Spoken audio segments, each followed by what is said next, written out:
Principles of systematics module 127, one way ANOVA.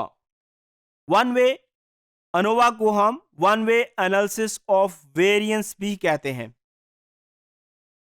ANOVA की बहुत सारी टाइप्स हैं, जिसके अंदर one way ANOVA, two way ANOVA, repeated measure ANOVA, factorial ANOVA, nested away ANOVA, बहुत सारी टाइप्स हैं।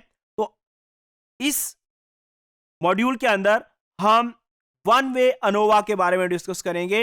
वन वे अनोवा क्या है? अगर हम एक वक्त में जो हमारा डाटा है उसके कॉलम्स को कंपेयर करना चाहते हैं या फिर हम उसको रो वाइज कंपेयर करना चाहते हैं, तो इसको हम वन वे अनोवा कहेंगे। फॉर एग्जाम्पल, हमारे पास 3 डिफरेंट डिस्ट्रिक्ट्स हैं। फॉर एग्जाम्पल हमारे पास लाहौर डिस्ट्रिक्ट है, हमारे पास गुजरांवाला डिस्ट्रिक्ट है, हमारे पास सरगोदा डिस्ट्रिक्ट है।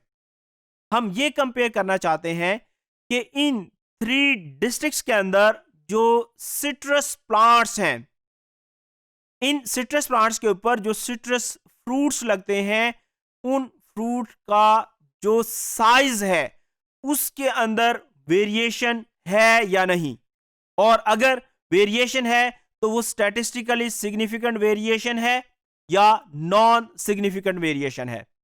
हम क्या करते हैं, हम तीनों डिस्ट्रिक्ट से रैंडमली कोई से 10-10 प्लांट्स सिलेक्ट कर लेते हैं।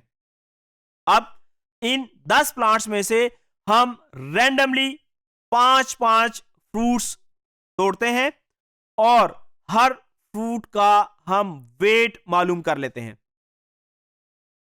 डिस्ट्रिक्ट 1 से भी हमने जितने भी फ्रूट्स लिए उन सब का वेट कर लिया, डिस्ट्रिक्ट 2 से जितने फ्रूट्स हमारे पास आए उनका वेट भी कर लिया। इसी तरीके से डिस्ट्रिक्ट 3 जो है उसमें जितने हमने फ्रूट कलेक्ट किए उन सब का हमने वेट मालूम कर लिया। अब हम क्या करेंगे, अब जो डिस्ट्रिक्ट 1 के अंदर जितने भी फ्रूट्स थे इन सब का जो वेट है उसका हमने मीन निकाल लिया, ये ग्रुप मीन आ गया। इसी तरीके से डिस्ट्रिक्ट 2 के अंदर जितने भी फ्रूट्स थे उनका हमने मीन मालूम कर लिया, ये उस डिस्ट्रिक्ट का ग्रुप मीन आ गया। इसी तरीके से डिस्ट्रिक्ट 3 जो है उसके भी जितने भी फ्रूट्स थे उन सब का हमने वेट किया और उसका भी मीन निकाल लिया, तो ये उस डिस्ट्रिक्ट का ग्रुप मीन होगा। अब हमारे पास 3 ग्रुप मीन आ गए। अब इन तीनों ग्रुप मीन्स को हम ऐड कर लेते हैं और इसको 3 पे डिवाइड कर लेते हैं। इस तरीके से हमारे पास एक और मीन वैल्यू आ गई। ये जो मीन वैल्यू आएगी इसको हम ग्रैंड मीन कहेंगे। तो एक हमारे पास ग्रुप मीन आ गया और इसी तरीके से एक हमारे पास ग्रैंड मीन आ गया।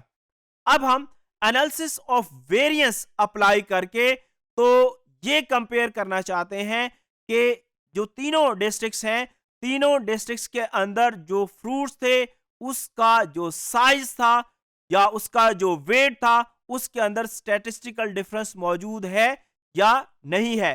तो इस केस के अंदर जो एनालिसिस ऑफ वेरिएंस है ये बेस्ट सूट करता है। इसी तरीके से हमारे पास 3 फर्टिलाइजर्स हैं। हम ये चेक करना चाहते हैं कि इन तीनों फर्टिलाइजर्स में से इनकी जो परफॉर्मेंस है उनके अंदर वेरिएशन है या नहीं, या जिस फील्ड के अंदर हम फर्टिलाइजर 1 ऐड करते हैं उन प्लांट्स की हाइट ज्यादा बढ़ती है या फर्टिलाइजर 2 से ज्यादा बढ़ती है या फर्टिलाइजर 3 से ज्यादा बढ़ती है। हमने 3 फील्ड सेलेक्ट किए। एक फील्ड के अंदर हमने फर्टिलाइजर 1 अप्लाई किया, दूसरे फील्ड के अंदर फर्टिलाइजर 2 अप्लाई किया और तीसरा जो फील्ड था उसके अंदर हमने फर्टिलाइजर 3 अप्लाई किया। अब ये जो तीनों फील्ड थे इनका साइज एक जैसा होना चाहिए, इनके अंदर बाकी तमाम जो एट्रीब्यूट्स हैं वो एक जैसे होने चाहिए ताकि जो हमारी स्टडी है वो बायस्ड ना हो। सिर्फ फर्टिलाइजर का फर्क है, बाकी तमाम पैरामीटर्स इसके अंदर एक जैसे हैं। अब जब क्रॉप जो है फाइनल स्टेज तक पहुंची तो हमने फील्ड 1 के अंदर जितनी प्रोडक्शन हुई, जितने ग्रेन्स बने, उसको भी वेट कर लिया, फील्ड 2 में से भी और फील्ड 3 में से भी। उसके बाद अब ये जो हमारे पास तीनों फील्ड्स का जो डाटा आया है, जो ग्रेन्स प्रोड्यूस हुए हैं, उसको हम कंपेयर करना चाहते हैं कि जो हमारे पास टोटल प्रोडक्शन हुई उसके अंदर स्टैटिस्टिकल डिफरेंस मौजूद है या नहीं, या कौन सा ऐसा फील्ड है जिसके अंदर प्रोडक्शन ज्यादा हुई। तो इस केस के अंदर भी हम एनालिसिस ऑफ वेरिएंस अप्लाई कर सकते हैं।